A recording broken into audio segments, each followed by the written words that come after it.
በምስራቅ አፍሪካ ላይ ለዘመናት ባህሉን ጠብቆ የኖረ ህዝብ አለ። ይህም ህዝብ በኢትዮጵያ፣ በኬንያ እንዲሁም በኡጋንዳ ውስጥ ይገኛል። በኢትዮጵያችን ውስጥ ሰፊውን ክልል የያዘና የብዝሃ ባህልና ጥንታዊ ቅርስ ባለቤት የሆነ ማህበረሰብ ነው የኦሮሞ ማህበረሰብ። ይህም ማህበረሰብ የገዳ ስርዓት ተብሎ የሚታወቀው ልዩ የማህበራዊ አስተዳደር ስርዓት ውስጥ ኖሯል። የአውሮፓውያን የዲሞክራሲ ስርዓት ወደ ቦታው ከመድረሱ ብሎም ከመታወቁ በፊት የገዳ ስርዓት ማህበረሰቡን በስርዓት ይመራ ነበር።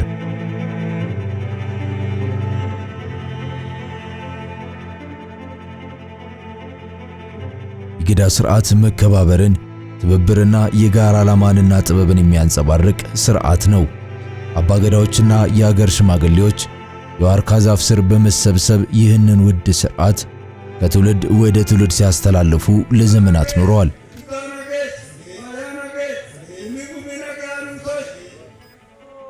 የገዳ ስርዓትን ለየት የሚያደርገውና ከጊዜው የፈጠነ የሚያስብለው ለዘመናት የቆየ የማህበረሰቡ መሪዎች ሰላማዊ የስልጣን ሽግግር ባህሉ ነው።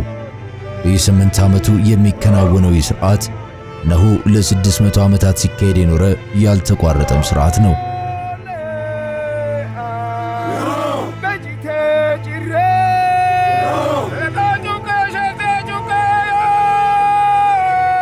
ይህንንም ክስተት በ19ኛው መቶ ክፍለ ዘመን ስፍራውን የጎበኙ የአውሮፓ ተመራማሪዎች ዘግበውታል። ይህም የሥርዓቱን ዘመን ተሻጋሪነትና ለስፍራው ያለውን ትርጉም የሚያሳይ ነው። እናም ዛሬ ውድ ተመልካቾች ይህንን ጥንታዊ የአመራር ጥበብ፣ ቀጣይነት ያለውን ሥርዓት የመመልከት ዕድል አግኝተናል። እንኳን ወደ ጉጂ ዞን በደህና መጡ። ጉጂ በኢትዮጵያ ኦሮሚያ ክልል ውስጥ የምትገኝ ዞን ናት። ጉጂ ላይ የሚታየው የህዝቡ ድባብ ልዩ ነው። የባህላዊ ዘፈኖች ዜማና ድምጾች አካባቢውን ሞልቶታል። ፀሐይ ከአድማስ በታች ስትጠልቅ የማህበረሰቡ መሪ ዙፋንም ሲያልፍ እናያለን። እነሆ ጊዜን የተሻገረ ስርዓት በጉጂ። በዛሬው ፕሮግራማችን ጥንታዊው ከዘመናዊ ሲገናኝ፣ ባህል ሲደምቅ እንመለከታለን። በአስተዳደር ብቻ ሳይሆን በባህልና በጋራ ህልም አንድ ላይ የቆሙትን የጉጂ ማህበረሰብ ጥልቅ ምስጢሩን እናያለን። አብራችሁን ቆዩ።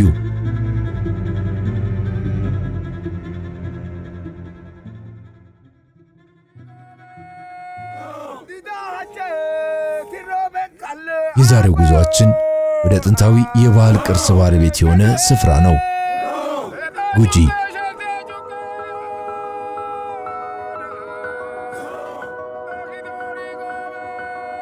በኦሮሞ ማህበረሰብ ውስጥ ከሚገኙ ብዙ ጎሳዎች መካከል አንዱ ነው። እኛም ዛሬ በኦሮሚያ ክልል ጉጂ አስተዳደር ዞን ውስጥ ተገኝተናል። የዚህን ማህበረሰብ ባህል፣ ወግና አኗኗር ምስጢር ምንድነው ስንል እንጠይቃለን። አካባቢውንም እንጎበኛለን። ይህ ስፍራ በስተደቡብ በቦረና ኦሮሞ፣ በደቡብ ምዕራብ ቡርጂ ኮይራና ጋሞ፣ በምስራቅ ከአርሲ ኦሮሞ፣ በሰሜን በጌዴኦ፣ በሲዳማና በወላይታ ብሔረሰቦች ይዋሰናል። አባ ሙርቴ ዱሎ አጋባላለሁ። የጉጂ ህብረተሰብ ከኦሮሞ ህብረተሰብ አንዱ ነው። ጉጂ የራሱ የሆነ ባህልና እሴት አለው። ጉጂ ማለት ከመጀመሪያውም ጀምሮ እግዚአብሔርን የሚወድ፣ እግዚአብሔርን የሚያመልክ፣ ስርዓቱን የሚያከብር ህብረተሰብ ነው። ጉጂ አንድ ነጠላ አካል ብቻ ሳይሆን የሶስት ራሳቸውን የቻሉ ጎሳዎች ህብረት ነው። እነዚህም ኡራጋ፣ ማቲና ሆኩ ይባላሉ። እነዚህ ጎሳዎች እያንዳንዳቸው ራሳቸውን የቻሉ የመሆናቸውን ያህል እንደዛው ደግሞ በአንድነት ክር የተሸመኑና የተሳሰሩ ናቸው። ሶስቱም የኡራጋ፣ ማቲና ሆኩ አባገዳዎች አንድነት አላቸው። እነዚህ ሶስቱ አባገዳዎች የሚያስተዳድሩበት አካባቢ ቢራራቅም የሆኩ አባገዳ ኡራጋ ቢሄድም ማቲ ቢሄድም አባገዳ ነው። ለሌሎችም እንደዛው። ስለዚህ ሶስቱም አባገዳዎች አንድ ናቸው። ለምሳሌ የኡራጋ አባ ገዳ ማቲ ጋርም ሆኮ ጋርም የሚያካሂደው ሥርዓት አለው። ሥርዓቱንም የሚያስፈጽምበት አርዳጂላ የሚባሉ ቦታዎች አሉት። ሌሎችም እንደዛው። ስለዚህ ሦስቱም አባ ገዳዎች አንድ ናቸው። በተለያዩ የሕዝብ ጉዳዮች ላይም ይወያያሉ፣ ይወስናሉ። በጉጂ ሕዝብ ላይ በሚፈጠሩ ችግሮች ላይም ተወያይተው መፍትሔ ያበጁለታል። እነዚህን ጎሳዎች እያንዳንዳቸው የራሳቸው ቀለም፣ ቅርጽና ጠቀሜታ ያላቸው ክር ናቸው ብለን ልናስብ እንችላለን። ጉጂ እንደ አጎራባሾቹ ቦረናና አንዳንድ የኦሮሚያ አካባቢዎች አንድ ባህልና ታሪክ ያለው አንድ ጎሳ ሳይሆን የተለያየ መልክ ያላቸው ጎሳዎች ኅብረት መሆኑ የጥንካሬውም ምንጭ ነው። የጉጂ ማህበረሰብን በእርግጥ በማይፈታ ሰንሰለት ምንድን ያጋመደው የሚል ጥያቄ ልናነሳ እንችላለን። መልሱ የገዳ ሥርዓት የሚል ነው። ይህም በኦሮሞ ባህል የተሸመነ ትልቅ ተቋም ነው። የገዳ ሥርዓት ከሕጎች ሁሉ ስብስብ በላይ ሆኖ የብሔር ትስስርን የሚጠብቅና ትብብርን የሚያጎለብት ኃይልም ያለው ነው። በዋጋ የማይተመን ጥንታዊ ስልጣኔ ሲሉ ሊቃውንትም ይገልጹታል። በዩኔስኮም የማይጨበጥ የዓለም ባህላዊ ቅርስ ተብሎም ተመዝግቧል። ጉጂን ስርነ ገዳቲን ቤከም ጉጂ የጀለሙ ወኒ ቤከሙ ቀቡ ስርነ ገዳ ጉጂ ማለት በገዳ ሥርዓት የሚተዳደር ሕዝብ ነው። ጉጂ በገዳ ሥርዓት ይታወቃል። ጉጂንና የገዳ ሥርዓትን ለያይቶ ማየት ይከብዳል። መላ የኦሮሞ ሕዝብ በገዳ ሥርዓት ሲተዳደርም ነበረ፣ እየተዳደረም ነው። ነገር ግን አንዳንድ የኦሮሚያ አካባቢዎች የተዳከመ ቢሆንም ገዳ ሥርዓት የመላ ኦሮሞ ማንነት ነው። ይህ ሥርዓት አሁን ላይ በጉጂና በቦረና አካባቢዎች ላይ ጥንታዊነቱን ይዞ ቀጥሏል። ይህ የገዳ ሥርዓት በዲሞክራሲ ሥርዓትነቱ ነው የሚታወቀው። በተጨማሪም ሥልጣኑን በየ8 ዓመቱ እንደሚያስረክብም ይታወቃል።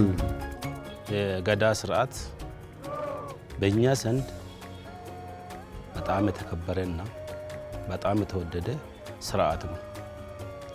ሥርዓቱ ከመጀመሪያው ነው ሰላምን ያውጃል፣ ፍቅርን ያውጃል፣ አንድነትን ያውጃል፣ ልማትን ያውጃል። አብሮ የመኖር ጉጂ ብቻ ሳይሆን ኦሮሞ ብቻ ሳይሆን ሁሉም ህብረተሰብ ያቀፈ ህብረተሰብ ነው ማለት ነው። ጉጂ ገዳ ሥርዓት ዲሞክራሲያዊ ነው፣ አያዳላም፣ ሥርዓቱን አይለቅም። ገዳ ሰው ቢያጠፋ ራሱ ሰውን ቢገል ራሱ አስቦ ነው፣ አውቆ ነው፣ ታቅዶ ነው ወይ ድንገት ነው። ይሄንን ለይቶ ያለምንም ችግር የሚፈታ ሥርዓት ነው ማለት ነው። የገዳ ሥርዓት ማህበረሰቡ ራሱ ያዘጋጀው አስተዳደር ዘዬው ነው። ማህበረሰቡ ስለኔ እኔ ነኝ የማውቀው ይልበታል። የሚገጥመውን ማንኛውም ማህበራዊ ጉዳይ ሥርዓት ያስይዝበታል፣ ይመራበታል፣ ይቆጣጠርበታልም። ይህም ሁሉን አቀፍ በሆነ መልኩ ማህበረሰቡ በጋራ ሊደርስበት ወደሚፈልገው ግብ ያደርሰዋል። መጋንክያ ጭሜ ሰቦንኬቲ አቦቲ ገዳ ወረባሊ ፉሩ ስሜ ጭሜሳ ቦቄ ይባላለሁ። ገዳ ሞጂ ወይም የገዳ አባት ነኝ። የ75ኛው የገዳ ሥርዓት ሥልጣን ሽግግርን እንደ አፈ ጉባኤነት እየመራሁ ነው። የዩባዎችንም ሥልጣንም ሆነ ዩባዎችን እየመራሁ ያለሁትም እኔ ነኝ። አባ ገዳ ማለት የማኅበረሰቡ አባት፣ የውሃውም አባት፣ የመናውም አባት ማለት ነው። ሁሉም ማኅበረሰብ በአባ ገዳ ነው የሚተዳደረው።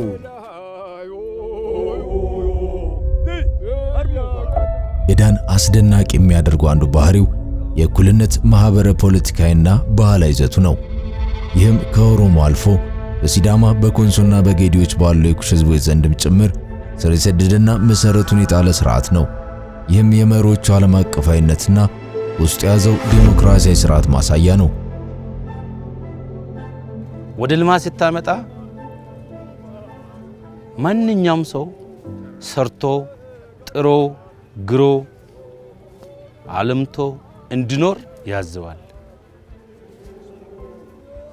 ከአስተዳደር ጋር የተያዘ ሰው እንዲበደል አይፈልግም። ቢበደል እንኳ ቁጭ ብሎ አሉ።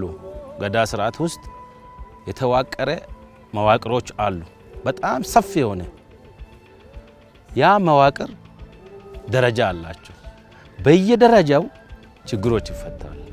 ጉጂ አንጋፋው ነው። ለዚህ አንጋፋው ነው። ስርዓቱን አለቀቀም። በዚህ ስርዓት ላይ ተገርፎበታል፣ ሞቶበታል፣ ተጨቁኖበታል። ስርዓቱን ይዞ አይደለም ሌላ ቦታ ያሉት ለኦሮሞ ህዝብ አይደለም ለኢትዮጵያ ህዝብ፣ ለአፍሪካ፣ ለዓለም በጣም ምርጥ የሆነ ስርዓት ነው ማለት ነው። ገምታ አቦቲ ገዳ ኦሮሞ ጀዳኔ ጅራማ የሮ ወሊንት ያኔ አካ ፈከናፍ ዋ ኡመታት ረኮ ኡመታት ዱፌፍ አካ ኦሮሚያት የገዳ ስርዓትን የሚከተሉ የኦሮሞ ማህበረሰቦች እንደ ኦሮሚያም አንድነት አላቸው። ይህ ማለት እንደ ኦሮሚያ የራሳቸው ምክር ቤት አላቸው። ለምሳሌ የጉጂ ሃርሙፋ አባገዳ የነበረው አባገዳ ጅሎማንዶ የኦሮሚያ አባገዳዎች ምክር ቤት ሰብሳቢ ነበሩ። ይህም ጉጂ ጋር የነበረው የገዳ ስርዓት ጥንካሬና ጥሩ ልምዶች ወደ ሌላ የኦሮሚያ አካባቢ ላሉት አባገዳዎች የሚያጋሩበት እድል ፈጥሮ ነበር። ጉጂ ገዳ ስርዓት ጋር ያለው ልምዶችን፣ ዕውቀቶችንና ክህሎቶችን ወደ ሌሎች የኦሮሞ አካባቢዎች ቱለማ፣ አፍረንቀሎ፣ መጫ፣ ሲኮመንዶና ወዘተ ይጋራል። እንደ ኦሮሞ ሕዝብ የተለያዩ ጉዳዮች ሲያጋጥም በኦሮሚያ አባገዳዎች አንድነት በሚል ርዕስ ተገናኝተው አቅጣጫውንና መፍትሄዎችን ያስቀምጣሉ። የገዳ ስርዓት በኦሮሞ ሕዝብ ዘንድ ብቻ አይደለም የሚታወቀው። ሁሉም የኩሽ ሕዝብ የሚባሉት ኦሮሞን ጨምሮ ለምሳሌ ጌዴዮ፣ ሲዳማ፣ ሱማሌ፣ ከምባታና ወዘተ የገዳ ስርዓት አላቸው። የኦሮሚያ ሕዝብ ሰፊ ስለሆኑ ከኬንያ ናይሮቢም የመጡ አሉ። ስርዓታቸውን ለማጠናቀር ነው ዓላማቸው።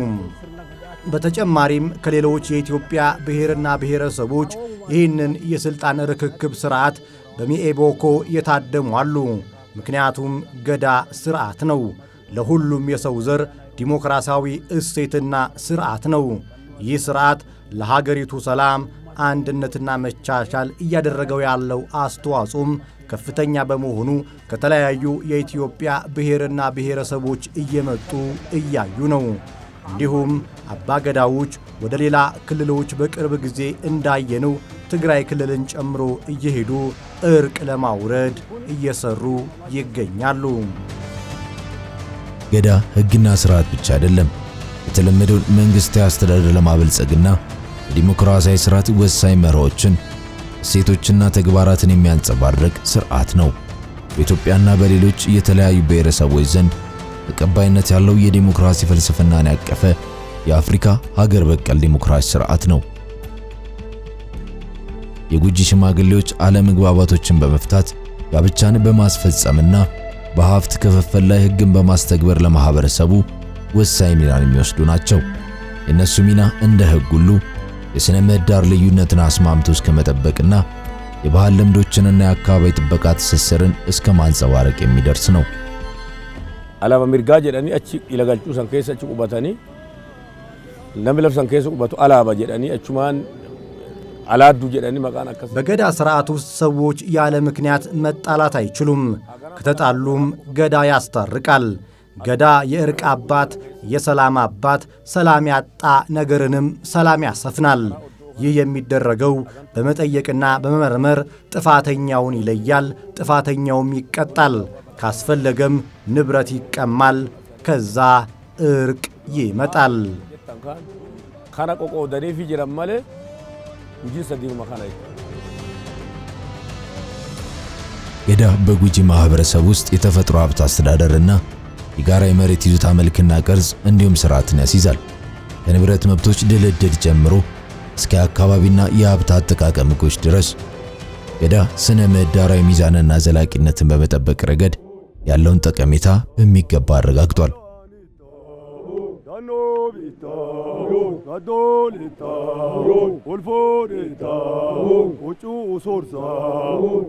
isa uumaa ganamaa torii bara inni uumaa ganamaa seera qaba kuma dacheen uumaa qabdi. በጥንታዊ ስርዓታችን መሬት የራሱ ሕግ አለው፣ ተፈጥሮም የራሱ ሕግ አለው። አንድ ሰው አንድ ተክል ቢቆርጥ ወዲያው ለፍትህ ስርዓቱ ይቀርባል። በዚሁ የፍትህ ስርዓት መሰረት ተክል የቆረጠው ሰው ራሱ ይቀጣበታል። መሬት፣ እናት፣ አባት ቅዱስ ናቸው። ስለዚህ አይነኩም። ቅዱስን መንካት ወንጀል ነው። በዚህ መልኩ ነው የሚጠበቀው። lafti wayyu waaqi wayyu abbaa wayyu ከነንቱ ቀን ጉጂ ከጫካና ደን ጋር ያለው ተምሳሌታዊ ግንኙነት በገዳ ህግጋት ላይ የተመሰረተ ነው። በገዳ ውስጥ የተካተተው ሀገር በቀል ዕውቀት ደኖችን በመጠበቅ ረገድ ወሳኝ ሚና ተጫውቷል። ዛፎችን መቁረጥ የሚከለክሉ ህጎች የተሰሩበት መንገድ ድንቅ ነው። ለምሳሌ ትልልቅ ዛፎችን መቁረጥ ሽማግሌዎችን ከመጉዳት ጋር እኩል ነው የሚል እምነት አለ። ገዳ ኡመማ ፋና ወሊ ጋሄ ጉዳ ቀባ ገዳ ከአካባቢው ጋር በጣም ቁርኝት አለው። ለምሳሌ የገዳ ስርዓት ለዛፎች ትልቅ ጥበቃ ያደርጋል። ዛፎች ሲቆረጡ በጣም ያረጁ መሆን አለባቸው። እያደገ ያለው ተክል አይቆረጥም። በሌላ በኩልም ስርዓቱ ለሴቶች መብት፣ ለወጣቶች፣ ለሕፃናት፣ ለአረጋውያንና ከመላ ማህበረሰብ ጋር ያለው ግንኙነት ትልቅ ነው። ለምሳሌ ለሴቶች መብት ሴትና ወንድ በገዳ ስርዓት እኩል ናቸው። አባወራው አባ ገዳ ሲሆን ሚስቲቱ ሀዳ አቦላ ወይንም ቀዳማዊት እመቤት ትባላለች። በገዳ ስርዓት ውስጥ ሁሉም ነገር ሃንጋፋ አለው። ሴቶች ለሰው ልጅ ሃንጋፋ ናቸው ብሎም ያምናል። የገዳ ስርዓት ከተፈጥሮ ጋር ከፍተኛ ግንኙነት አለው። ለእንስሳቶች ልዩ ጥበቃ ያደርጋል።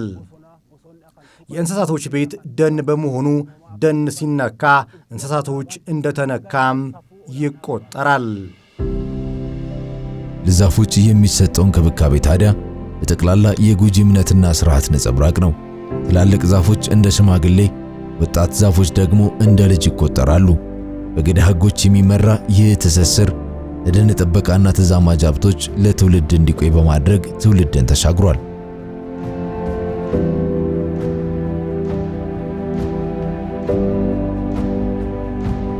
የገዳ ስርዓት በየ8 ዓመቱ የትውልድ መደቦች ሉባ እርስ በርስ የሚተካኩበት ስርዓት ነው። እነዚህም ፖለቲካዊ፣ ወታደራዊ፣ የዳኝነት ህግ አውጭነትና የአምልኮ ስርዓትን በተመለከተ ኃላፊነት የሚወስዱ ናቸው። ይህ ዑደት ታዲያ ቀጣይነትን ብቻ ሳይሆን በህብረተሰብ ውስጥ ፍትሃዊ ሚዛን መኖሩን የሚያረጋግጥ ነው። አማ ቡልቺንስ ኩን አፍሪካ ሞቲ አዱኛ ኬሳን ጅሩ ናሚ አንጎ ወልታ ቶላን ከን ጅሩ ቃዌ ማለዮ ዳግቴራት ከሰቶ ቢይ ዱባ ሀብት ቢይ አፍሪካቱን የሮ ፊልማታ ጀዳን የሮ ዲሞክራሲ ጀዳኑ ዲሞክራሲ እንደዚህ አይነት አስተዳደር በዓለም ላይ ጥቂት ናቸው። በአፍሪካ በሰላም እንደ ገዳ ስርዓት ስልጣን ርክክብ የሚያደርግ የለም። በአፍሪካ ሀገራት ውስጥ የስልጣን ርክክብ ሲያካሂዱ በብዛት እንዳየነው ሰላማዊ አይሆንም። ጉጂ ጋር ግን በየ8 ዓመት በሰላም ስልጣን ርክክብ ማድረግ ግድ ነው። አንድ አባ ገዳ ወደ ስልጣን ሲመጣ የሚያስበው ለህዝቤ በ8 ዓመት ውስጥ ምን ሰርቼ ልለፍ እንጂ ስልጣኔን ለ9ኛ ዓመት አራዝማለሁ የሚል አስተሳሰብ የለውም። ይህ ስርዓት አይደለም። ለአፍሪካ ለዓለምም ተምሳሌት ነው። የአፍሪካ ሀገራት እንደ ገዳ ስርዓት ስልጣናቸው የሚያበቃበት ጊዜ ቢኖራቸውና ርክክብም ሲያደርጉ በሰላም ቢሆን ጥሩ ነው ብዬ አምናለሁ። ሁሲን አዶወልታ ሚራ ሀማ ሙድሲን ቶላ ከራና ጊያቲ ወሊ ገመዳ አና ወልታ ከነ ኡና ናገ ጀዴኒ ወል ኤቢሳ አካ ከናን አቶ አንጎ ከራ ዲሞክራሲቲ ወሊ ከነ ከጀሉ ቀባ ሌላ ጉጂ ይህን ስርዓት ከመቶ ወደ 600 እና 700 ዓመታት በፊት ይሄ አሁን 75ኛ ጊዜ እንቀበል ነው። ሰጪዎቹ 74ኛ ነው። እኛ ተቀባዮች ነን። 74ኛ ነው የምንቀበለው። ይሄ ዓመታት ሲቆጠር ወደ 600 እና 700 ዓመት የሚሆን ማለት ነው።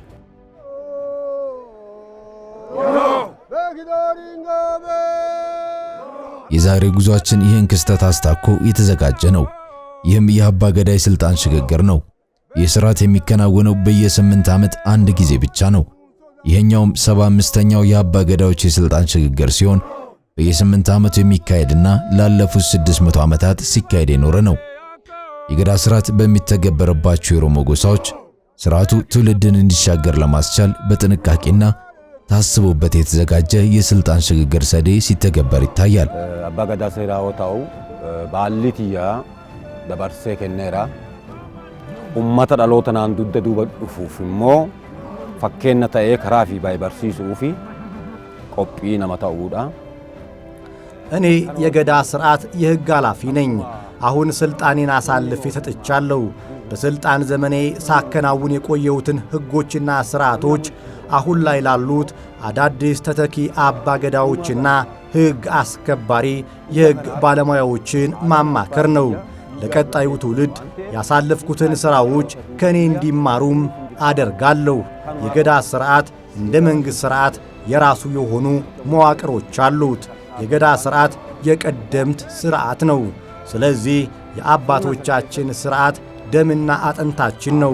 ይህንንም ስርዓት ለአዲሱ ትውልድ ማውረስ ግዴታዬም ጭምር ነው። ስሜ አባ ሴራ ወይም ዳኛ ሎክኦ ገልገሎ ይባላል። የደላና ገዳ ፓርቲ አባል ነኝ። ይህንን ሕግ ለአዲሱ ትውልድ እንደማወርሰው እናንተንም ማውረስ እፈልጋለሁ።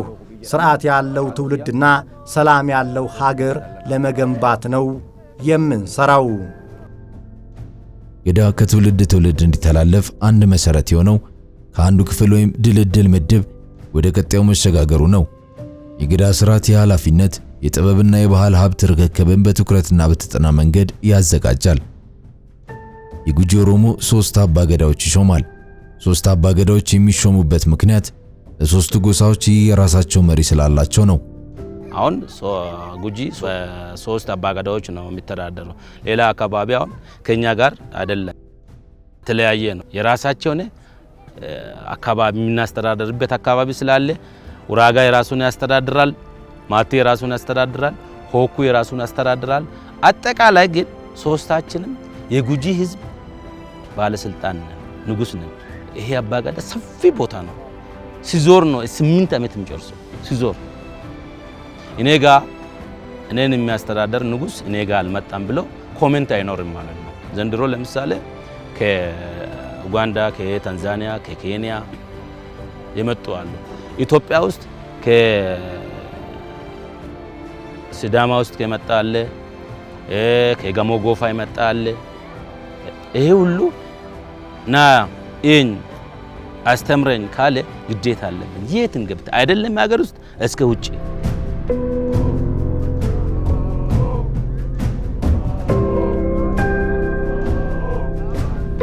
የጉጂ የገዳ ስርዓት በ5 ፓርቲ ስር ይተዳደራል። እነርሱም ሙደና፣ ሃልቺሳ፣ ደለና፣ ሃርሙፋና ሮበሌ ይባላሉ። አሁን ላይ ስልጣን ርክክብ የሚያደርገው የሮበሌ የገዳ ፓርቲ ነው። የሚያስረክበው ደግሞ የሃርሙፋ የገዳ ፓርቲ ነው። እነዚህ ፓርቲዎች በየተራ በየ8 ዓመት ስልጣን ወይም ባሊ ይረካከባሉ። ከሮበሌ ቀጥሎ ሙዳና ይረከባል። ከሙዳና ቀጥሎ ሃልቺሳ በማለት ይቀጥላል። ይህ የስልጣን ርክክብ ጥንታዊነቱን ጠብቆ ይካሄዳል። አማወሪ ፓርቲ ዮካን ፊንጫማ ባሊ ከኑ ቆጳይኩን ሃርሙፍ ለምሳሌ አሁን ላይ ስልጣን ርክክብ ለማድረግ የተዘጋጁት የሃርሙፋ ገዳ ስርዓት ፓርቲዎች ናቸው። ይሄ የሃርሙፋ ፓርቲ 8 ዓመት ሙሉ ሲያስተዳድር ነበር። አሁን ላይ ግን በፍላጎት በደስታ በፍቅርና በመመካከር ወደ ቀጣዩ የሮበሌ ገዳ ፓርቲ ርክክብ ለማድረግ ዝግጅት ላይ ነው። ይህ ማለት በአንድነት በእኩልነትና የሰላም ምልክትም ነው። ይህ የገዳ ስርዓት የጉጂን ህዝብ ማንነት መገለጫ ነው። ሉባ ማለት እኛ አሁን እንደ ጉጂ 5 ሆነ እንደ ድርጅት ውሰደውና ወይ እንደ ሆነ ፓርቲ ውሰደውና 5 ሆነ አንኳር አሉ። 5 እነሱ ሙደና ይባላሉ። ሙደና ይባላል ባሊ ማለት ነው። ሙደና፣ ሃልቺሳ፣ ዳለና፣ ሀርሙፋ ሮበሌ። አሁን ለምሳሌ ጠይቄ እናንተን የሆነ ድርጅት ውስጥ ብልጽግና ውስጥ ሆነ ብልጽግና ነው ሀገር እየመራ ያለው ብልጽግና ውስጥ ሆነ ሌላ ድርጅት ካለ ማለት ነው ከብልጽግና ወደ ሌላ መግባት ትችላለህ። ማንንም አያስገድድም አይደል እንዴ? ምክንያት ይኖረዋል። እኛ ጋርም እንደዛ ነው። ይሄ ሲደረግ ስርዓት አለው፣ አመታት አለ የሚቆጠር የሚፈጸማቸው ነገሮች አሉ። ይሄንን ሳትፈጽም ወደዛ አትቀላቀልም። ስትቀላቀልም ለምን ተብለህ ትጠየቃለህ። ይሄንን የሚጠይቅ አካል አለ። ዩባዎች አሉ፣ ሀዩ የሚባሉ አሉ። ዩባ ማለት ይሄን አባገዳ ሆኖ ከአባገዳ አልፎ አማካሪ መሆኖች ማለት ነው። አማካሪ ይሆናሉ። አሁን አባገዳ እነዚህ አሁን ስልጣን የሚያስረክቡ ስልጣናቸውን ካስረከቡ በኋላ አማካሪዎች ነው የሚሆኑት። እንደዛ ነው የሚጠይቁት እነሱ ናቸው ማለት ነው።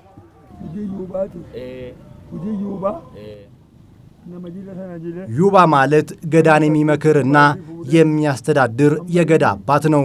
አባገዳዎች በማንኛውም ስርዓት ምክር የሚወስዱት ከዩባዎች ነው። ስለዚህ ዩባ እንደ አማካሪ ሆኖ ያገለግላል። ይህ የሚሆነው ማንኛውም የገዳ ስርዓት ተደርጎ እስከሚያበቃበት ቀን ነው። ከዛም ዩባ ወደ ቤቱ ይመለሳል።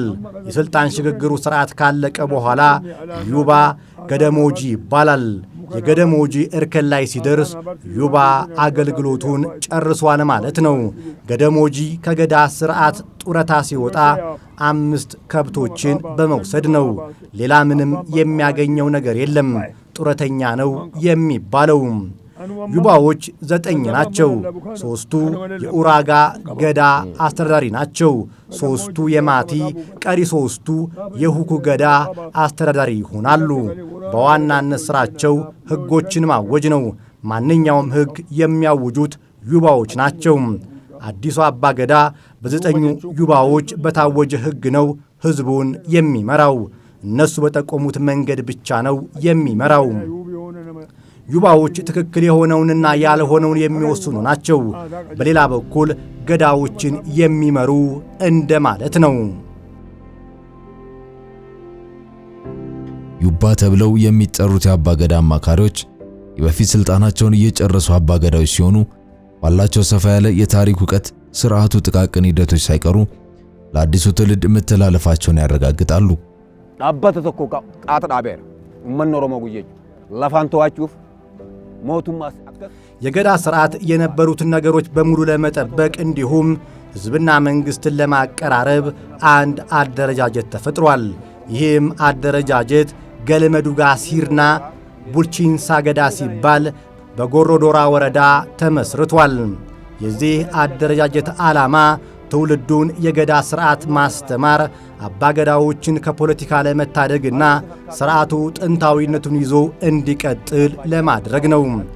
ልጅ በአባቱ፣ ሚስት በባሏ፣ ጎሳዎች በበልበላቸው፣ በለበላዎች በገዳቸው፣ አባገዳዎች በዩባቸው፣ ዩባዎች ደግሞ በገዳ ስርዓት ሆነው እንዲተዳደሩበት የተመሰረተ አደረጃጀት ነው። በኢቦኩ ቅጠል የማይበጠስበት የማይታረስ እጅግ የተከበረ መሬት ይህ ስፍራ በ8 ዓመት አንዴ ለዚህ ስነ ስርዓት ሕይወት ይዘራል። በዚህም ስፍራ የስልጣን ሽግግሩ ይካሄዳል። ስልጣን ላይ ያሉት አባገዳዎች ብሎም አዲስ ስልጣን ተረካቢዎች ከቤተሰቦቻቸውና ከምክር ቤታቸው ጋር ጊዜያዊ መኖሪያ ተሰርቶላቸው በዚህ ስፍራ ይከትማሉ። ለጉጂ ሕዝብም ይህ ዕለት ዓመታት ጠብቆ የሚመጣ በዓላቸው ነው። እናም በጌጣጌጥ አሸብርቀው በዚህ ስፍራ ይከርማሉ። በአጠቃላይ እኛ አሁን ስንረከብ ቤታችን ለቀን እንወጣለን። ስንወጣ ተራራና ሸለቆ አለ፣ ዝናብና ጭቃ አለ፣ ፀሐይ አለ። ይሄ ምንም ማለት አይደለም። አንድ ቦታ ሆነ ህዝባችን ሰፊ ስለሆነ የምናስተዳድረው ህዝብ ሰፊ ስለሆነ ቦታም በጣም የተራራቀ ስለሆነ ሁሉም ጋር ታደርሰዋለህ። መኢቦኩ የጉጂ ገዳ ስርዓት በየ8 ዓመቱ ሕግ የሚያወጣበትና ስልጣን ርክክብ የሚያደርግበት ቦታ ነው። በጣም ሰፊ ነው። ከ1000 ሄክታር በላይ ነው። ሰላማዊ ቦታም ነው። የፍቅር የአንድነት ቦታ ነው።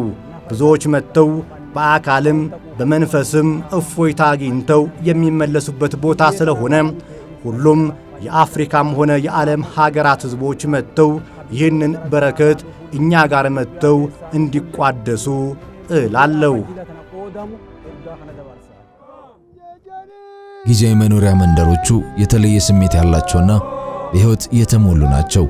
ጊዜያዊ የሳር ጎጆዎች የተከበሩ የገዳ አባቶችን ያስተናግዳሉ።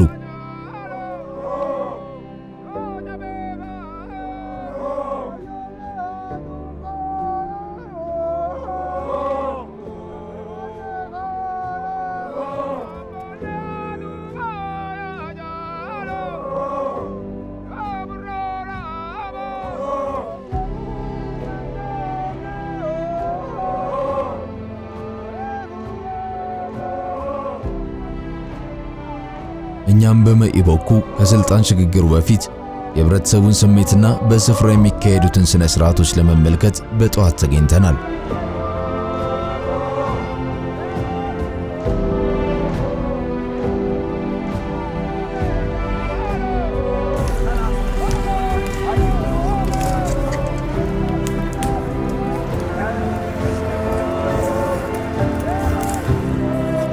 በጠዋት በመኢቦኩ ከጉጂ ማህበረሰብ ጋር ለመተዋወቅ ወደ ጊዜያዊ መንደሮቹ ጎራ አለን።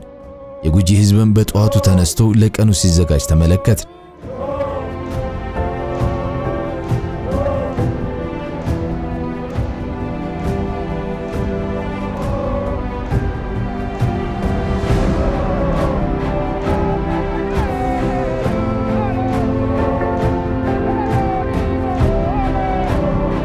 የጉጂ ብሔረሰብ ለዘመናት የቆዩ ባህሎችን በማቀፍ የበለጸገ ሸማ ሸምኗል።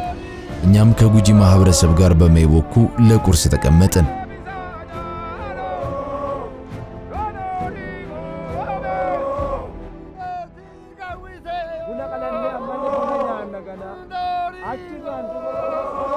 በጉጂ ማህበረሰብ ሰው ከእንቅልፉ ከተነሳ ቁርስ መብላት አለበት። ከቁርስ በመቀጠል ቡና ይቀርባል። ቡና ደግሞ ወይ ይጠጣል ወይ ይበላል። የሚጠጣው የፈላ ቡና ሲሆን የሚበላው ቡና ቀሌ ነው። ምግብ የሚያቀርቡት ሴቶች ናቸው። አሁን እኛ እየበላን ያለነው ቁርስ ቂጣ በጎመን ነው። በመቀጠል ቡና ቀሌ እናደርጋለን። 7 ሰዓት ላይ ምሳ እንበላለን። ማንኛውም ሰው ከእንቅልፉ እንደተነሳ በባዶ ሆድ መውጣት የተከለከለ ነው። ምግብ ሳይበላ ቡና አይቀርብም። በጉጂ ሕዝብ አጠራር ምግብ ሰገሌ ይባላል። የጠዋት ምግብ ቁርስ ይበላል። ከዛም ወደ ሥራ ይሄዳል። የጉጂ ማህበረሰብ የራሱ የሆነ የተለየ የምግብ አሰራር ጥበብ ያለው ሕዝብ ነው።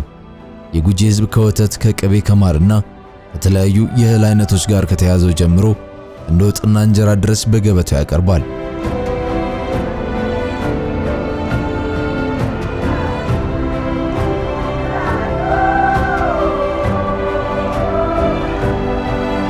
ስለ ጉጂ ማህበረሰብ ባህላዊ ምግቦች አስጎብኛችን በጥቂቱ አሳይተውናል።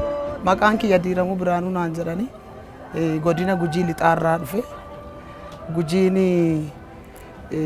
ኢዶ ሰዲ ቆደማ ኑ ጉጂ ውራጋ ይቹ ጉጂ ውራጋራ ዱፍኔ ሜሻ አዳ ኛታ አዳ ሄዱ ስሜ ዲረሙ ብርሃኑ ይባላል። ከምዕራብ ጉጂ ዞን ነው የመጣሁት። የጉጂ ህዝብ በ3 ይከፈላል። እኔ የመጣሁት ከኡራጋ ጉጂ ነው። የባህል ቁሶችንና ምግቦችን ይዘን የተገኘ ነው። እንደሚታወቀው ጉጂ በአርብቶ አዳሪነት፣ በማዕድን፣ በተፈጥሮ ሀብት ጸጋና በማርም ይታወቃል።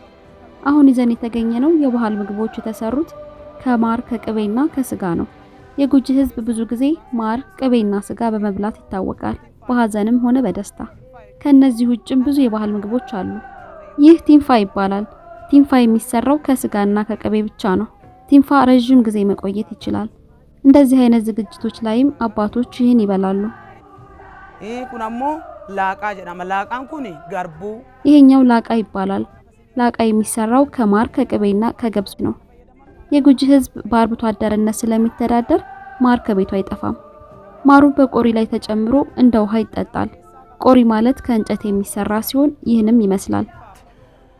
ኳሞ ማርቃ ጀዳማ ሌላኛው መርቃ ነው። በእጃችን ነው ዱቄቱን የፈጨነው። መርቃ የሚሰራው ከበቆሎ ዱቄትና ከቅቤ ነው። ሳይበላሽ ለ1 ዓመት ይቆያል። ይሄ ወተት ነው። ይሄ ወተት አንድ ልጃገረድ ስታገባ እናት ለልጇ የምትሰጣት ነው። ስሙም ሙጂ ይባላል። ይህ ዕቃ ሸፊቻ ይባላል። እዚህ ሸፊቻ ውስጥ ያለው እርጎ ነው። እርጎ ሳይበላሽ እንዲቆይ ቅቤ ይጨመርበታል። ይህ ደግሞ ቡና ቀሌ ይባላል። ጉጂ በቡና ይታወቃል። ቡና ቀሌ በቅቤ ታሽቶ ነው የሚቀርበው። ቡና ቀሌ ለሁሉም ሰው አይዘጋጅም፣ ለክብር ላለው ሰው እንጂ። አስጎብኛችንን የተመለከተ ሰው ስለለበሱት አለባበስ ሳይጠይቅ አያልፍም። የለበሱትም የጉጂ ማህበረሰብ ባህላዊ አለባበስ ሲሆን በተለየ በዓላትም ጊዜ የሚለበስ ልብስ ነው። እኛም ስለዚህ ህዝብ ባህላዊ አለባበስ ጠየቅን።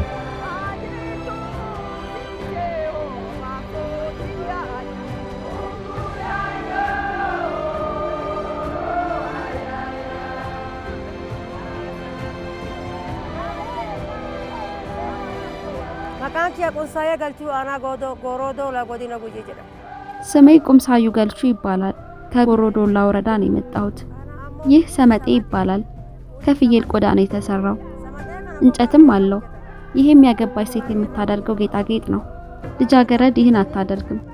ይህ ነቲ ወይም ጨሌ ይባላል። ይህ መካይ ይባላል። ይህ ከዴ ይባላል። ከጥጃ ቆዳ ነው የሚሰራው። ለማዛያነት ያገለግላል። ይህ ሴቶች ሲያገቡ ይዘውት የሚገቡት ነው።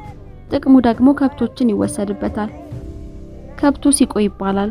እነዚህ ጌጦች ሁሉ ሴቷ ከአባቷ ቤት ስትወጣ ነው የምታደርገው። ከማግባቷ በፊት ምንም ጌጥ አታደርግም። ከመሻ አትወጣም። ከወንድ ጋርም አትታይም። የያዝኩትን ጌጦች በሙሉ ሴት ልጅ ሳታገባ በፊት አትይዝም። ሴት ልጅ የምታምረውን ባል ካገባች በኋላ ነው። ቀያም ወይም ጥሩ ጠረን ያለው እንጨት ትቀባለች፣ ወይ ባጢስም ትታጠናለች። ውበቷን ትጠብቃለች። ይህ ቦላቀያ ይባላል። የወይባ ጢስ የሚዘጋጅበት ጉድጓድ ነው። ይህ እሳት ነው። እግራችንንና እጃችንን የምናቀላበት ነው። ከዛ በኋላ ምንም በሽታ አያጠቃውም። ይሄ ለማሳየት የተዘጋጀ ነው እንጂ በጣም ጥልቅ ነው ጉድጓዱ።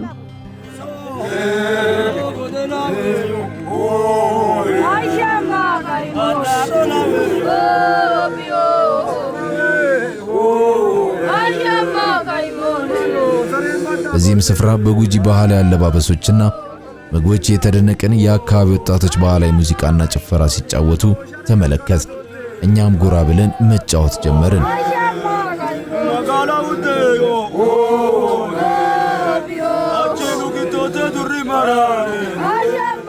የጉጂ ህዝብ የደመቀ የሙዚቃ ቅርስ አላቸው። ህብረ ዝማሬያቸው በትውልድ መካከል ያስተጋባል። አሁን በዚህ ስፍራ የምንመለከተው ሙዚቃና ጭፈራ ባላገቡ ወጣቶች መካከል የሚደረግ የጨዋታ አይነት ነው። ወንዶቹ ለሚፈልጉት ሴት የያዙትን ጨርቅ ይወረውራሉ። ሴቷም ከፈለገችው ወንድ ከሆነ ጨርቁን ትቀበላለች፣ አልፈለገች ደግሞ ጨርቁን መልሳ ትወረውራለች። የጉጂ ማህበረሰብን ጥልቅ ሙዚቃ ቅርስ ለመረዳት ሩቅ መሄድ አያስፈልግም። ማህበረሰቡ ስለ ከብቶቹና ስለ እንስሳዎቹ የሚያዜማቸው እንደ ዌዱ ሎኒ፣ ዌዱ ኮርማ፣ ዌዱ ሰንጋ፣ ዌዱ ያቢ፣ ስለ እርሻ የሚያዜማቸው እንደ ጌሌሌ፣ እንደዮ ዱዊዶ የሚሰኙ ዜማዎችን ማየት በቂ ነው።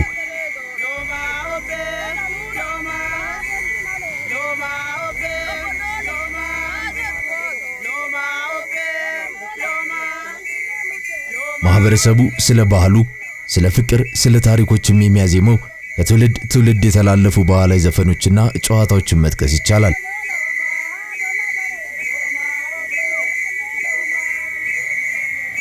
የጉጂ ባህላዊ ሙዚቃ ከጊዜ ጋር አብሮ መራመድ የቻለ እንደሆነ የተመለከትንበት አጋጣሚ በሜይቦኩ ተፈጥሯል። በስፍራው ይህንን ትልቅ የማህበረሰብ ባህል አስመልክቶ የተዘጋጀ የሙዚቃ ድግስም ለመሳተፍ እድል አገኘን።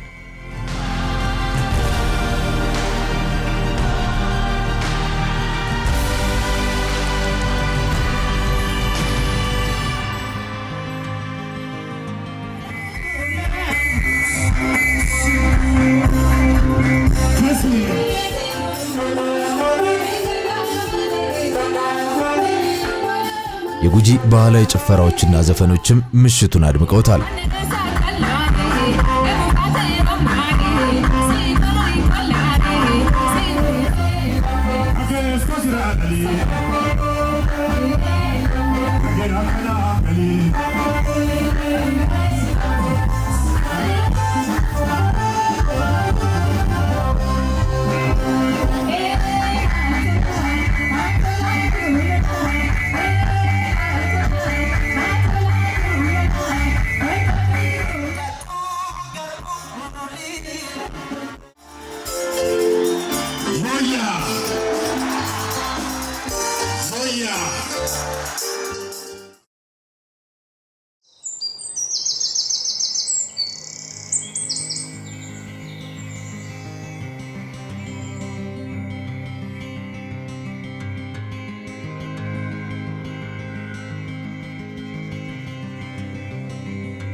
የጉጂ ማህበረሰብን የባህል ቅርሶች በጥቂቱ ተመለከትን።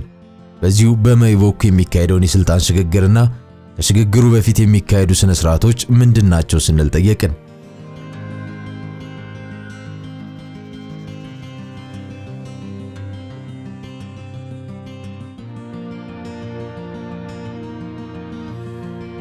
በዚህም ስፍራ ባህሉ እንድትመስሉ ተብሎ የጉጂ ባህላዊ ልብስ የመልበስ እድል አገኘን። ከጊዜያዊ ጎጆ ቤቶችም ዘልቀን ገባን። ስንገባም አዲሱ ተሿሚ አባገዳም እንዲህ ተቀበሉን።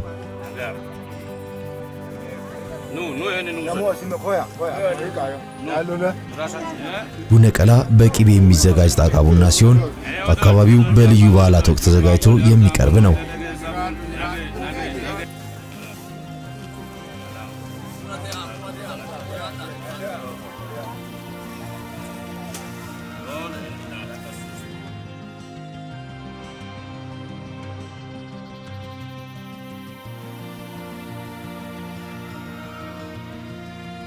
በመይ በኩል ከስልጣን ሽግግሩ በፊት የሚካሄዱ ብዙ ስርዓቶችና ክዋኔዎች አሉ።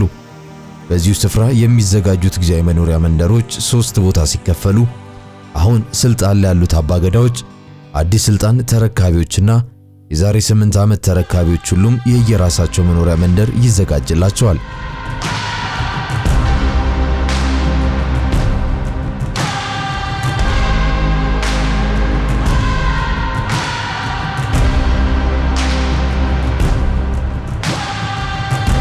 በመይ በኩል ከስልጣን ሽግግር በፊት የሚካሄዱ ዋና ዋና ስነ ስርዓቶች መካከል ጉሚ ወይም የገዳ ምክር ቤት ስብሰባ ዋነኛውና በሽግግር ስርዓቱ ላይ ትልቅ ቦታን የሚወስድ ነው። የገዳ ስርዓት ውስጥ ያለው የኃይል ሚዛን ማሳያ የሆነው ጉሚ ወይም የገዳ ምክር ቤት ስብሰባ የሚካሄደው በጥንቃቄና በስርዓት ነው።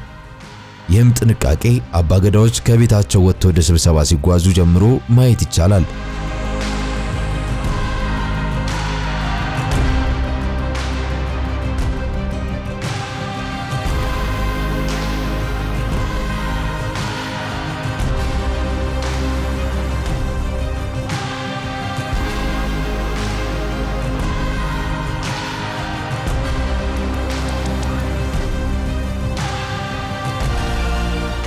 በእርጋታ በአንድ መስመር ወደ ጉሚ ወይም ወደ ገዳ ምክር ቤት ስብሰባ ሲጓዙ ትንግርትን ይፈጥራል።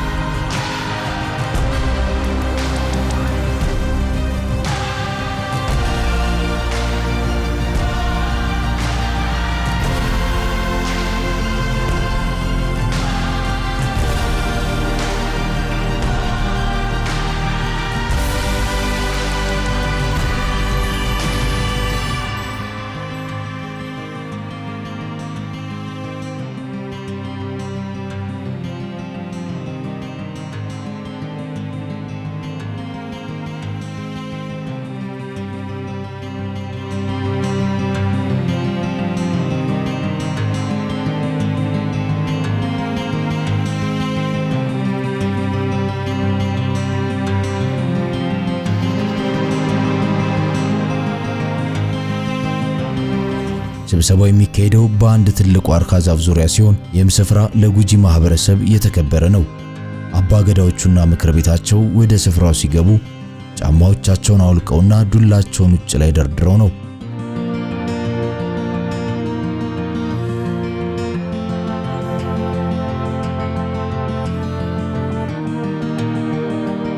ሴቶች ወይም በቦታው አጠራር ሃደ ሲንቄዎች በዚሁ ስነ ስርዓት የራሳቸው ስፍራና ክብር ሲኖራቸው ወደ ስብሰባውም የራሳቸው መግቢያና መውጫ አላቸው።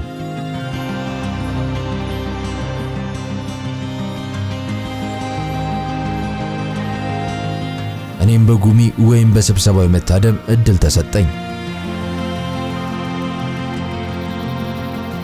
ስብሰባውን የኦሮሚያ የገዳ ምክር ቤት ፕሬዝዳንት በምርቃት አስጀምሮታል። ኡመተ ኦሮሞ ከነ ዱኩበ ቅሌን ራ ሀቀቡ ዲነ ወራናን ራ ሀቀቡ ቤለ ሚሶማን ራ ሀቀቡ ኑጀኔ ዋይን አረዳ ሜቦኮ አጀድ ኑጀኔ ዋይን አረዳ ሜቦኮ አጀድ ነራራሚስ ቢቱጋባት ሚሲል ሰቤ ኢልማባቤ አርዳይቲ ወልባይቲ ሚሰቴፒስ ሚርዳቴፒስ አራባት ኢፋተኒ አዛለን ይራባት ይራተባት በአገር አቀፍ ደረጃ በቅርቡ የተቋቋመው የአባ ገዳ ምክር ቤት ወሳኝ የሽግግር ዘዴ ሆኗል። ከአፈ ታሪክ ባሻገር የገዳ ስርዓት በተጠና ጥበብ የተላለፈ በጥንታዊ የጋራ ጥበብ የበለጸገ መሆኑን የሚያረጋግጡና ምሰሶውን የሚያገለግሉ የታተሙ ጽሑፎች፣ የድምጽና የምስል ግብዓቶችንም ያዘጋጃል ይጠብቃልም።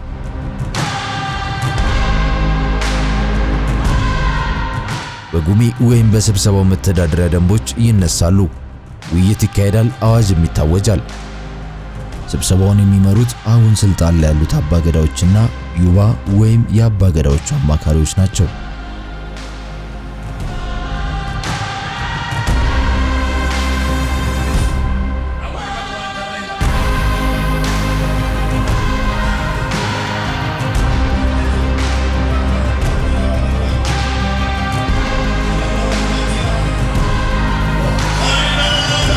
ዩባዎች ባላቸው ጥልቅ ዕውቀትና የሥራ ልምድ ስርዓቶችን እንደ ሕጉና ደንቡ ባህሉ መካሄዳቸውን ያረጋግጣሉ።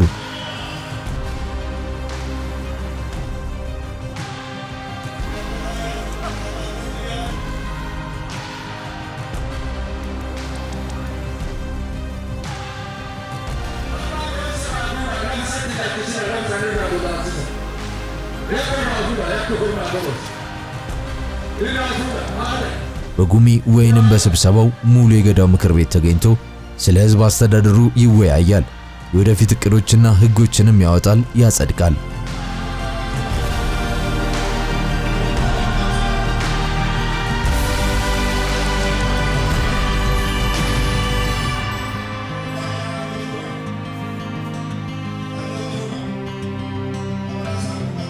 ማህበረሰቡም የስብሰባውን ስፍራ ከርቀት ሆኖ ይከታተላል።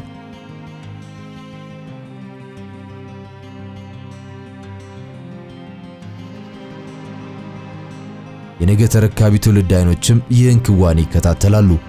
አዎ ሕፃናትም እንደ ወጣቶች በስብሰባው ላይ ታድመው የአባቶቻቸውን ባህል ይማራሉ።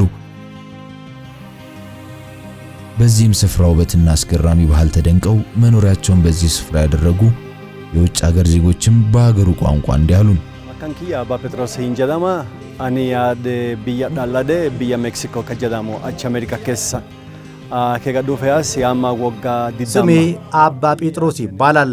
የመጣሁት በሜክሲኮ ሀገር ነው። ወደዚህ ሀገር ከመጣው 20 ዓመት አልፎኛል።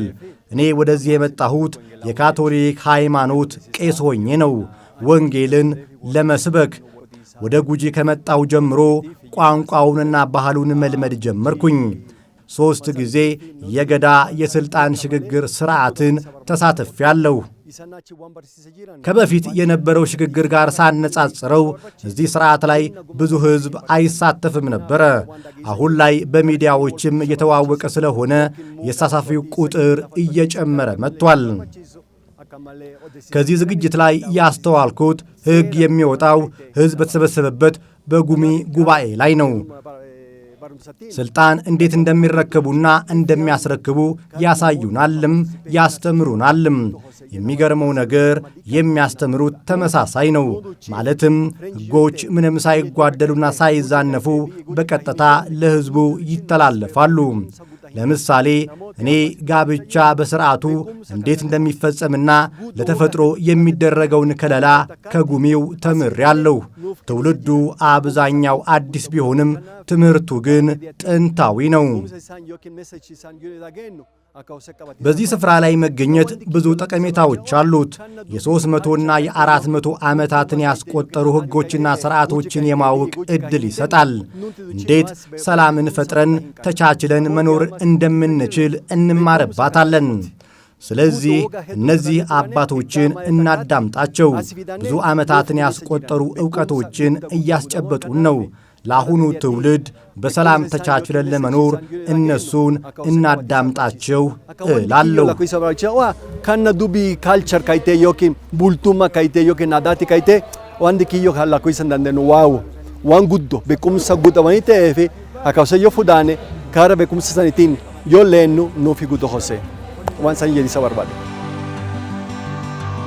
አሁን የጉሚው ወይም የስብሰባው ማብቂያ ላይ ደርሰናል።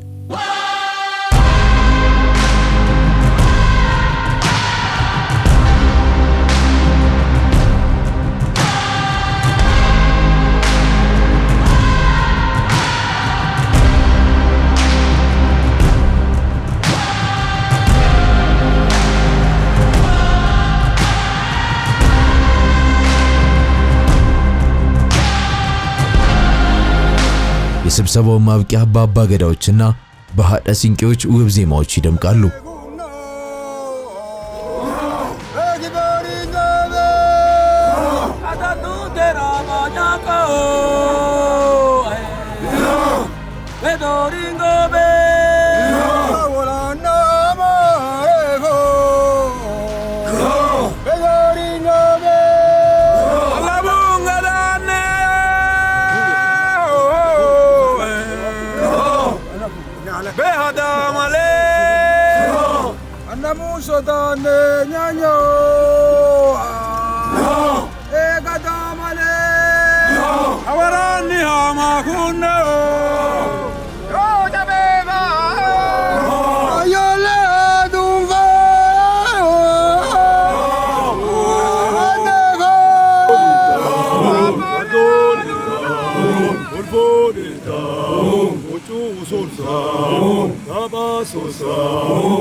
ስብሰባው ወይንም ጉሚው እንዳለቀ አባገዳዎች በመጡበት አኳኋን በሰልፍና በእርጋታ ወደ ቤታቸው ይመለሳሉ።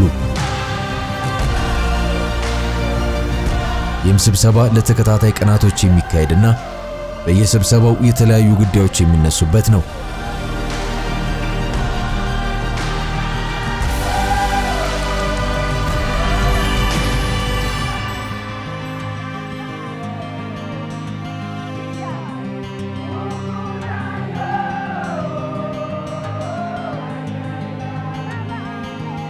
በመጨረሻው የሹመት ቀን በፊት አባገዳዎቹና ምክር ቤታቸው ተመካክረው ያጸደቋቸውን ሕጎች ለሕዝቡ በይፋ ይገልጻሉ።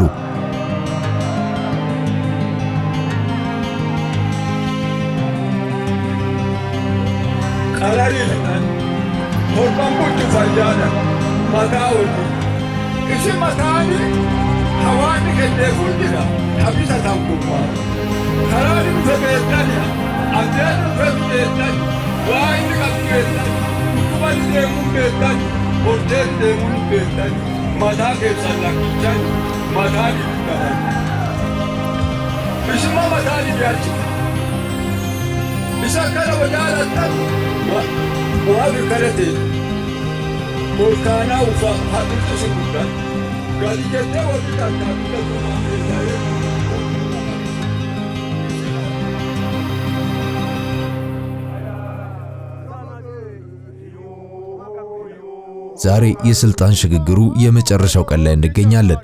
በዚህም ቀን የስልጣን ሽግግሩ ይካሄዳል።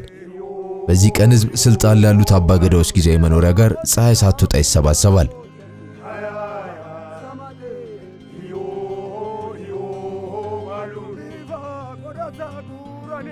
የሹመት ቀን ትልቅ በዓል ነው። ሰዎች ከተለያዩ የሀገሪቱ ክፍል ወደዚህ ስፍራ ይመጣሉ። ሁሉም የበዓል ልብሱን ለብሶ በጌጣጌጥ አሸብርቆ ይህንን በዓል ይታደማል።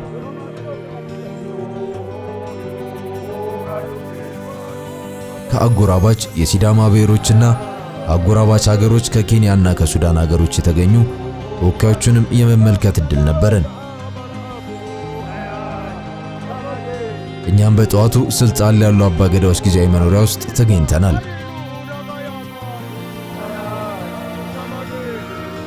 አሁን በስልጣን ላይ ያሉት አባገዳዎች እንቅልፋቸው ነቅተው ለዚህ ቀን እየተዘጋጁ ነው።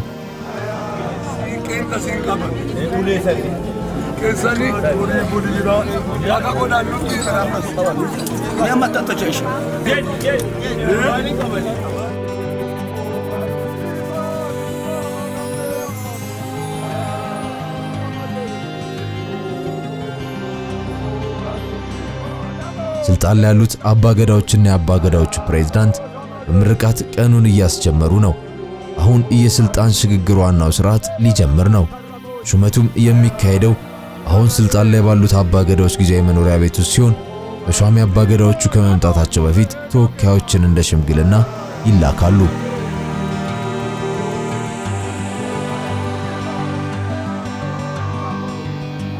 ተወካዮችም እንደ ባህሉና ወጉ ዋናውን ተሿሚ ይዘው እንዲመጡ ይነገራቸውና ወደ ቤታቸው ይመለሳሉ።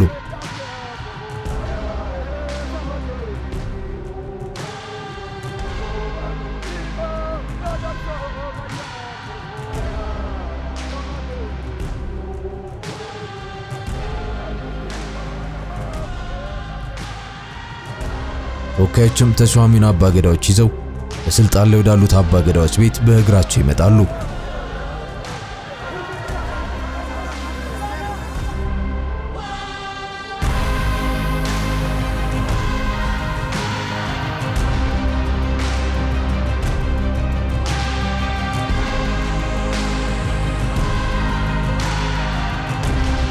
በዓለም ላይ እንደለመድነው ስልጣን ያገኘው እየቦረቀ ስልጣን ያስረከበው ደግሞ ፊቱን ጥሎ የሚሄድበት ስርዓት አይደለም። እንደውም ነባሮቹ አባገዳዎች እየተሳሳቁ ያለምንም መከፋት እርጎ ለአዳዲሶቹ ተሿሚዎች በመጋበዝ ስልጣኑን ያስረክባሉ።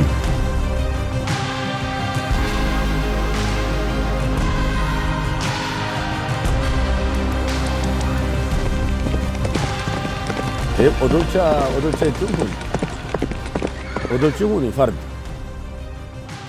fardi kun ጊሴ ባሊ ወላርካ ፉዳን ካና አባን ገዳ ኦዶልቻ ማለት ፈረስ ማለት ነው። የስልጣን ሽግግር በሚደረግበት ጊዜ ስልጣን የሚያስረክበው አባ ገዳ መቀመጫ ላይ አዲሱ ተረካቢ ቁጭ ይልና ኦዶልቻ የሚባለውን ፈረስ በመጋለብ ይሸልላል። ስልጣን አስረካቢው አባ ገዳ ገዳነት ያንተ ነው፣ ነባሩ ደግሞ የኔው ነው ይለዋል። አዲሱ አባ ገዳ እርጎውን ጨርሶ ይጠጣል። በመቀጠልም 3 ጊዜ አባ ገዳ በማለት የቀድሞውን አባ ገዳ ይጠራል። ቀጥሎም ስልጣን የኔ ነው፣ ነባሩ አባ ገዳም ያንተ ነው ብሎ ያረጋግጥለታል። በኋላም ፈረሱ ላይ ለመውጣት የተዘጋጀ ገዳ ደረሰኝ በማለት ፈረሱ ላይ ይወጣል። እናም በፈረሱ በመጋለብ ሸልሎ ይመለስና ስልጣን መረከቡን ያረጋግጣል።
ስልጣናችን እንደሌላ ባለስልጣን እንደሌላ ፖለቲከኛ አይደለም። በሰላም ወዶ ፈቅዶ ስርዓት አለው ገደብ አለው። ለሱ የተሰጠውን ስልጣን ተጠቅሞ በፍቅር ጊዜው ከደረሰ ያስረክባል። ጥል ሳይኖር ግድያ ሳይኖር የሰው ደም ሳይፋሰስ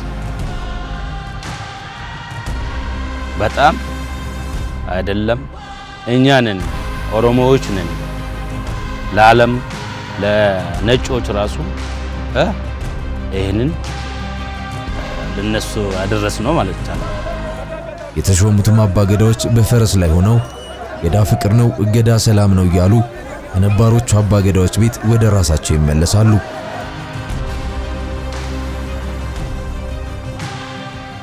ከሹመት ስነ ስርዓት በኋላም 3 የተሾሙት አባገዳዎች ህዝቡን ለመተዋወቅ ወደ ተዘጋጀ ዝግጅት አቀኑ።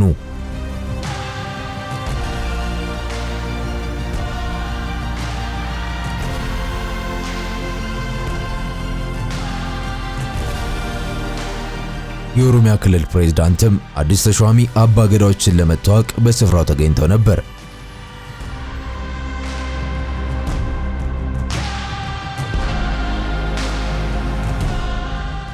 በ8 ዓመታት ውስጥ አንድ ጊዜ የሚካሄደው የስልጣን ሽግግር ስነ ስርዓት የገዳ ስርዓትን ምንነት አጠቃሎ ያመለክታል። ይህ ቀጣይነት ያለው ደማቅ ባህል የጉጂ ማህበረሰብን በሚገባ የሚገልጽ ነው። ይህ በጥንቃቄ የተሸመነ አሰራር የገዳ ስርዓት ለኦሮሞ ህዝብ እሴቱንና ጥበቡን በመጠበቅ ጊዜን የሚሻገርና ያለምንም እንከን ከትውልድ ወደ ትውልድ የሚሻገር መሆኑን ያረጋግጣል።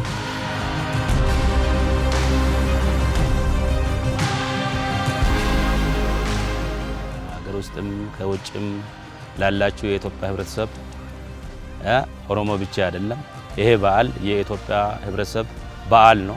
ይሄ በዓል ምንነቱን ካወቃችሁ ከምንም በላይ ሰላም የሆነ ከምንም በላይ ፍቅር የሆነ ከምንም በላይ አንድነትን የሚፈጥር ከምንም በላይ ከእግዚአብሔር የተፈጠረ ወይ እግዚአብሔር የሰጠን ስርዓት ስለሆነ የኢትዮጵያ ህብረተሰብ በሰላም መታችሁ ምንም ፍርሃት የለም፣ ችግር የለም፣ ራብ የለም። ሲጀመር ጉጂ በሁሉም ነገር የታደለች ናት።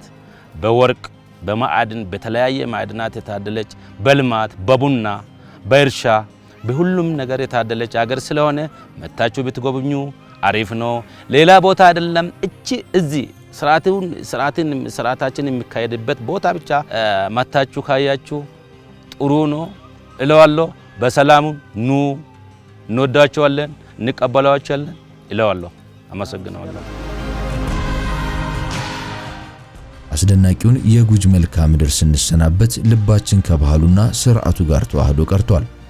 ዓለም የብዝሃነት ሸራ መሆኗንና እያንዳንዱ ባህል በዚህ ሸራ ላይ ልዩ ቀለምን የሚጨምር መሆኑን ያሳስበናል።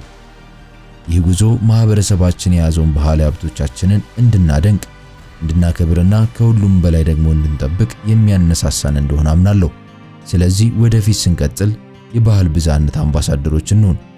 ዓለማችንን እጅግ በጣም ውብ እንድትሆን ያደረጉትን ልዩ ልዩ ባህሎች ለማሰስ ለመርዳትና ለመንከባከብ ጊዜ እንስጥ። በዚህ መደናነቅ ውስጥ ነው የጋራ መሰረት አግኝተን ድንበር የሚያልፉ ድልድዮችን መገንባት የምንችለው። እስከሚቀጥለው ጉዟችን ድረስ እናስታውስ፣ የሰው ልጅ ማንነትና ውበት እጅግ የደመቀ የሚሆነው እያንዳንዱ ባህል ሲታይ ሲሰማና ሲከበር ነው። መልካም ጊዜ። ዮያ ጉጂ